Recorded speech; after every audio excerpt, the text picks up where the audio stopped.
Qué gusto saludarles, bueno, desde este céntrico lugar de la ciudad de Mérida. Hoy, 1 de noviembre, día que la tradición popular marca la celebración de todos los santos. Gracias. Yo agradezco a mis compañeras me hayan felicitado hoy porque entre esos santos pues, me encuentro. Estás tú, claro. Nos acordamos mucho de ti. Sí, me imagino. Sí, San Fernando de Asís. San Fernando es el 30 de mayo. No estoy cierto que haya muchos Fernando Santos, pero se celebra ese día. Debe de haber varios, ¿no? Es un nombre con mucho santo, entonces debe de haber. Bueno, como San José. Me confieso, no he matado a nadie. Eso es lo primordial. Pero sabes que tú sí tienes santa, ¿no? Porque es la Virgen de Loreto. La Virgen de Loreto. Ajá, sí. ¿Y yo qué no. milagro se le atribuye? El milagro de haber trasladado la casa de la Virgen a un lugar de laureles en Italia, por eso es el nombre de Loreto, en Italia, y es la casa de la Virgen que estuvo en Nazaret, porque fue saqueada por las cruzadas, y entonces se le atribuye ese milagro. De hecho, es la patrona de los pilotos aviadores, precisamente. Mira, las alturas, los curvas. Pero es Loreto o Loreta. Yo sé que existen los dos. ¿O es lo mismo? ¿No es la Virgen de Loreto, así está tanto en Italia como en España, y tengo entendido que Loreta ya es el nombre en la parte inglesa. Ok. Sí. Bueno, pues como quiera que sea, ya tuvimos un breviario cultural. Vamos a empezar. Claro que sí, para ir a comer los pibes, ¿verdad? Me parece correcto, ya están enterrados. Sí, de este 1 de noviembre pensamos que Canacín ya está listo para que este sábado 4 de noviembre más de 4,500 personas degusten el Nohochpib, que en esta segunda edición buscará romper el récord con 150 metros de este tradicional platillo de Día de Muertos. Para la elaboración del mukbipollo serán 50 cocineras que desde la madrugada del sábado iniciarán con la elaboración de este platillo en 2 panaderías y 42 hornos de estufas de casa particulares del municipio. De acuerdo con el secretario de Desarrollo Social Municipal, Martín González Alcocer, 100 personas repartirán aproximadamente 4,500 trozos de este suculento platillo que forma parte de la tradición de cada 1 y 2 de noviembre que se celebra en Yucatán para recordar a los fieles difuntos. El diputado federal Felipe Cervera Hernández señaló que el campo mexicano requiere recursos para aplicar programas innovadores y afrontar los retos que se le presentan. Durante la 16ª reunión ordinaria de la Comisión de Desarrollo Rural de la Cámara de Diputados, el coordinador de los legisladores del PRI por Yucatán señaló que el campo juega un papel prioritario para la economía del país, razón por la cual debe contar con los recursos para incrementar su desarrollo.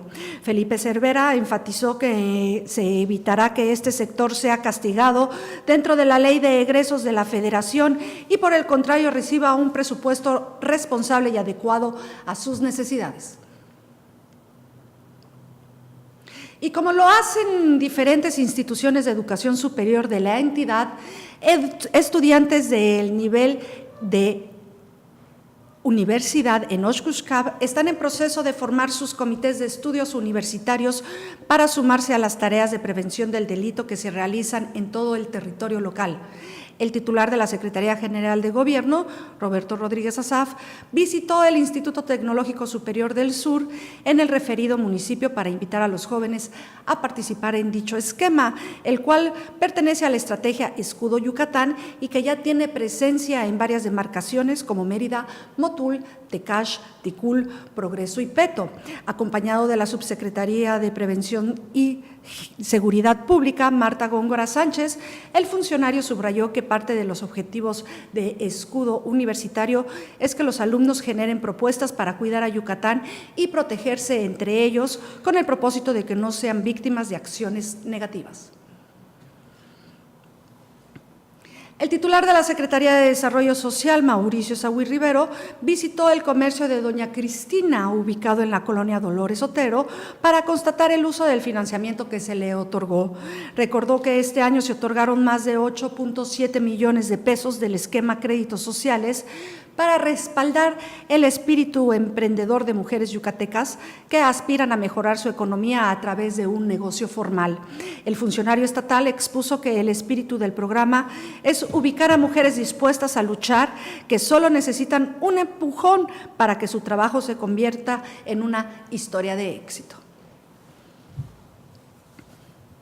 Y en reunión con el titular de la Secretaría de Trabajo y Previsión Social, Alfonso Navarrete Prida, el presidente de la mesa directiva de la Cámara de Diputados, Jorge Carlos Ramírez Marín, se manifestó a favor de aumentar los salarios como una vía para equilibrar los ingresos de los trabajadores. El legislador yucateco señaló que si el índice de inflación es de menos de 1 punto porcentual y tanto los empresarios como el gobierno y otros actores del mundo laboral coinciden en que hay que subir el salario, pues es el momento de hacerlo. El diputado afirmó que el Poder Legislativo es un aliado del Poder Ejecutivo para emprender acciones audaces que impulsen el aumento del salario mínimo. Así terminamos las notas locales, Fer, vamos contigo. Gracias, bien, pues interesante. Vamos a ver entonces el ámbito nacional y, ¿por qué no?, una miradita fuera de México. Así es, y fíjate que los aspirantes independientes a la presidencia pidieron al Instituto Nacional Electoral un método alterno para recolectar las firmas para obtener la candidatura. Acusaron que la aplicación no permite registrar todas las firmas y que en regiones con poca conectividad hay dificultades técnicas que dificultan este proceso. Detallan que hay personas que se tardan hasta 40 minutos en registrar una firma, aunque el INE dijo que el tiempo promedio es de 4 minutos. Al presentar ante diputados la segunda entrega de los informes individuales de la Cuenta Pública 2016, el auditor superior de la Federación, Juan Manuel Portal, comentó que siguen surgiendo elementos de prueba en contra de la administración del exgobernador de Veracruz, Javier Duarte. Informó que ha interpuesto en este año más de 100 denuncias de hechos producto de la revisión de las cuentas públicas de los ejercicios pasados. Añadió que se lograron recuperar casi 2,000 millones de pesos producto de la revisión del 2016 y destacó que la suma del total de recuperaciones operadas correspondientes a las cuentas del 2001 al 2015 es de 116,425.2 millones de pesos. La PGR informa que el pasado 9 de octubre aseguró más de 1,500 cajas de seguridad con objetos de valor como parte de una investigación contra el crimen organizado. Se tratan de cajas de la empresa First National Security de México, cuyo contenido será revisado para saber si se encuentran indicios asociados a ilícitos penales. Según algunas personas, los 1,500 usuarios de la empresa, de su mayoría, son políticos, exfuncionarios, empresarios y extranjeros. Ahora en notas internacionales, el inmigrante uzbeco acusado de arrollar a numerosas personas en Nueva York había dejado una carta escrita a mano con referencia al grupo Estado Islámico. Investigadores indican que el joven de 29 años se había vuelto fanático islamista en Estados Unidos durante las últimas semanas. Detallan que se recupera en un hospital de Nueva York luego de recibir varios balazos para detenerlo. Y el presidente de Estados Unidos, Donald Trump, ordenó endurecer los vetos a ciudadanos extranjeros. La decisión la tomó luego de conocerse que el autor del atentado que dejó 8 muertos en Nueva York es un migrante de Uzbekistán. Trump no especificó a qué programa hacía referencia ni las medidas que ordenó adoptar para endurecerlo. La Casa Blanca tampoco ofreció explicaciones de este anuncio. Pues así está el mundo el día de hoy. ¿Cómo ves, Fer? Bien, lo que está preciosa es esa calle que es la 60, frente al Parque Hidalgo, donde está la zona de los restaurantes. De noche está preciosa, muy bonita y tiene mucha vida, sobre todo los fines de semana. Bueno, el radar alternativo de este primer día de noviembre de 2017, día en que los aromas gastronómicos invaden las ciudades y poblaciones, Nos hace llegar David Heredia su editorial. ¿Hasta cuándo, Jesús mío?, exclama exaltado. Estados Unidos se hace la víctima, pero en sus aulas capacitó a quienes luego liderarían a los Zetas, dicen los analistas. Algunos cárteles están compitiendo por el control del floreciente comercio ilegal de combustible, es decir, los Zetas, el cártel Nueva Generación de Jalisco, el cártel del Golfo. Los Zetas son el grupo criminal líder con aproximadamente el 40% de la cuota del mercado ilegal. Supongo que hoy están celebrando Todos los Santos. Además, todos los cárteles de México se benefician con la extorsión, unos más que otros, pero pues este crimen vicioso es particularmente visible en Acapulco, que ha presentado la tasa de homicidios más alta de México en los últimos 2 años. Incluso, si la guerra contra las drogas finalizara hoy, todavía habría crímenes callejeros y pandillas en un futuro lejano. Sin embargo, estos problemas estarían en una escala dramáticamente menor. Las pandillas callejeras de México nunca podrían ascender al nivel cártel sin las ganancias masivas de drogas ilegales para pagar por el armamento necesario, sicarios, protección política, en fin, lo que está en la contabilidad no visible de estas organizaciones. Por la misma razón, el dinero de la droga evoca un círculo vicioso de criminalidad desenfrenada que va mucho más allá del narcotráfico. En otras palabras, los cárteles de México son organizaciones delictivas diversificadas que no se limitan al contrabando de drogas. El robo de petróleo es un problema importante en varios países que benefician a las organizaciones delictivas y terroristas, particularmente ISIS. Este crimen también se ha expandido rápidamente a la raqueta ilegal más lucrativa relacionada con las drogas en México. Los ladrones de combustible o huachicoleros recurren a las tuberías y luego venden el combustible a precios muy bajos en el mercado negro. Gran parte de este combustible se vende en la parte trasera de los camiones en pequeñas jarras de agua. Otra gran parte también se vende directamente a los propietarios de estaciones de servicio. Esto siempre ha sido un problema para el gobierno mexicano, pero solía ser una escala mucho más pequeña. Sin embargo, esta actividad ilegal ha aumentado en más de 2000% en los últimos 10 años, después de que los cárteles se convirtieron en los principales participantes. La mayoría de los huachicoleros están trabajando directamente para los cárteles o de forma independiente mientras pagan tasas de extorsión. Algunos cárteles están compitiendo por el control de este floreciente comercio ilegal, es decir, ya se los enumeré, los Zetas, el cártel Nueva Generación de Jalisco, el del Golfo. Pues ahí van avanzando en sus influencias ilegales en la geografía nacional.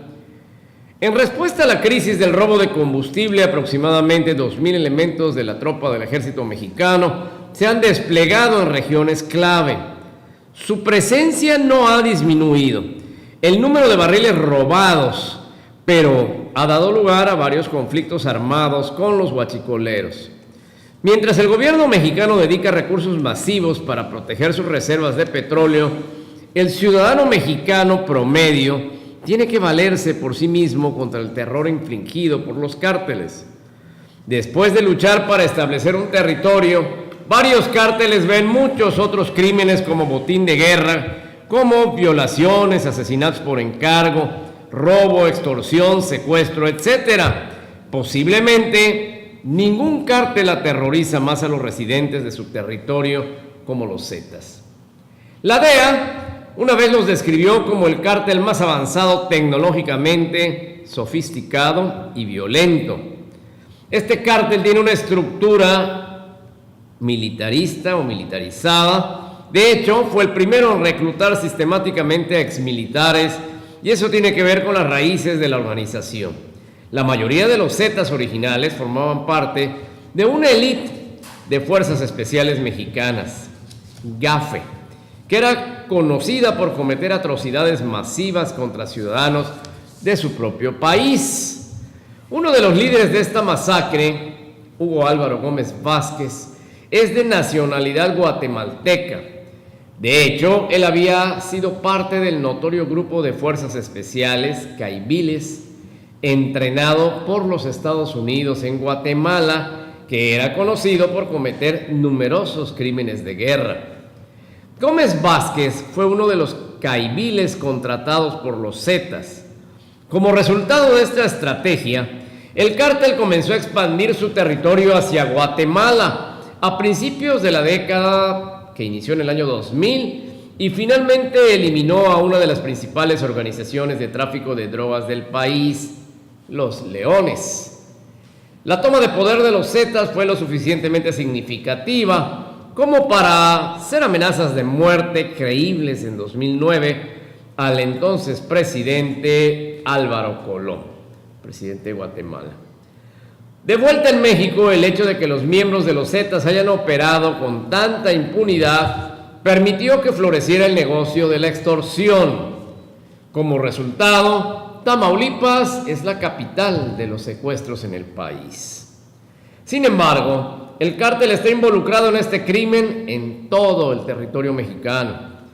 Después de no hacer los pagos de cuota, el cártel incendió finalmente un casino en Monterrey, incendio que mató a 52 personas. Posteriormente, el expresidente de México, Felipe Calderón, criticó públicamente al gobierno de los Estados Unidos por no reducir la demanda de drogas que está impulsando este terrorismo. Y viene el colofón. Una verdadera desgracia para los mexicanos. Esta plaga de maleantes cuyo desempeño ha ido increciendo minuto a minuto, aunado a la impunidad y el desorden imperante en los mandos superiores del gobierno, que ya no ve lo duro, sino lo tupido, y reitera con signos de admiración: ¿hasta cuándo, Jesús mío? No creo que sea para pronto. Pues no lo han podido, se les ha salido de control completamente, ¿no? Bueno, eso es como cuando viene un huracán categoría 5, ¿cómo lo frenas? Pues es que vienen armados hasta los dientes, son exmilitares muchos de ellos, ya tienen todo el know-how de cómo se hacen las cosas. Entonces, pues bueno, y además están acabando con la economía de todo México. Y ahorita, por ejemplo, en Cancún, que se están dando ahí de cocolazos entre cártel y cártel. Sí. Ahorita si me dijeras, vamos a Cancún, lo pensaría yo dos veces. No, sí, definitivo. Ruena descabezar o algo, ¿no? No, bueno, pues están compitiendo, es una lucha de poder para capturar un mercado de consumo que implica muchos millones y piden de cuota dólares mensual por dejarte trabajar, honestamente. O sea, Aquí la importancia, creo yo, que viene siendo de que es una organización realmente muy bien organizada. Sí. Es una organización en donde hemos visto en varios entrevistas, en varias, inclusive series o reportajes dedicados a diferentes cárteles, en donde están muy bien cimentados, están muy bien estructurados. Es realmente una gran empresa. ¿Qué es lo importante? Y lo dice el colofón: la demanda. Mientras exista esta demanda, va a seguir habiendo pues esta producción. Ahora bien, a lo mejor ya es momento también de empezarla a legalizar y empezar como gobierno a entonces gastar ese dinero, en vez de la lucha contra las drogas y este crimen organizado, en la lucha para concientizar. Ahí están legales, pero vamos a hacer una lucha de concientización y de educación. Creo que en el momento en el que le quitemos lo prohibido a algo en especial, va a dejar de ser buscado con tanta euforia. y lo peor es que ya lo diversificaron, porque ya no solo es la droga, sino ahora es el petróleo. Pues ¿no? es que una cosa trae a la otra. Finalmente es el ansia del exceso de poder económico. Yo creo que está mejor organizada. Ilegal, Sí, claro. por el contexto ilegal que esto tiene. Están mejor organizadas las bandas criminales El que las gobierno. organizaciones Pues no, del los gobierno niños- encargadas de combatirlos. No, los niños ya quieren pertenecer a, porque oyen que son muy famositos, porque ya les hacen corridos, porque Sí, ya les pareciera hacen que eso les da novelas, porque, estatus, ¿no? Claro, entonces les da cierto estatus, yo quiero ser como él, ¿no? Inclusive hubo un reportaje de la Sierra de Guerrero en donde los agricultores allá decían: es que nos dedicamos al opio porque nos Al las cultivo. pagan no sé, Mejor que si siembro 8, 10 mil hortalizas. pesos, exacto, la producción. La verdad es que no hay cómo legalmente hacerle frente ante personas que solamente están buscando también tener más dinero para alimentar a su gente. Ahora Sí, bien, una vida digna. el licor o los cigarros son legales, cualquiera puede ir a comprarlos y consumirlos siempre y cuando solamente tengas mayoría de edad. Y su consumo no ha disminuido un ápice. Sí, pero también recordemos, cuando era ilegal el alcohol, también traía estas muertes, también traía estas luchas de poderes, porque era algo ilegal y dejaba mucho dinero. Entonces, no va a terminar el consumo, no, pero te aseguro que eres más... Tal vez ya no nos vamos a pelear a muerte por Exacto, conseguir. pero eres más consciente. Tú sabes que te tomas 2 copas o habrá el alcohólico que ya necesita una terapia. Pero eso sigue, o sea, seguimos teniendo drogadictos, seguimos teniendo consumo de drogas, tenemos eso, aparte del problema contra los crimen organizado, lo tenemos como sociedad. Sí, esa concientización que dices tú obviamente va a llevar como muchos años, pero sí se tiene que entrar en un programa La de ese tenemos, tipo. la tenemos que hacer de cualquier manera, ¿no? Sí, Cada definitivo. quien en casa con los hijos, Definitivo. con la gente que tenemos Porque cerca. una vez que entras a esas cosas ya no Ya no sales. sales. Y, Bueno, pero lo y mismo pasa con el sacrificas alcohol. mucho. También pasa lo mismo con el alcohol. O sea, es exactamente el mismo tipo de dependencia. Inclusive dicen que el alcohol es más dependiente que la marihuana, por ejemplo. Pero pueden haber programas, puede haber concientización desde las escuelas, puede haber... Y no quiere decir que estemos diciendo que no nos tomamos una copa. Nos tomamos una copa, pero sabemos medirlo. Eso es el enseñarle a las personas que los abusos no te llevan a nada. Es verdad. Bueno, pues muchas gracias por habernos atendido el día de hoy. Estaremos ya pronto en contacto de nuevo con usted. Ya sabe, el radar alternativo está encendido siempre aquí en La Opinión para captar lo que a usted le puede interesar. Muchísimas gracias. Gracias, Fer, gracias, May. Gracias. A comer Pásenla pip. bien. Sale, ¿vale?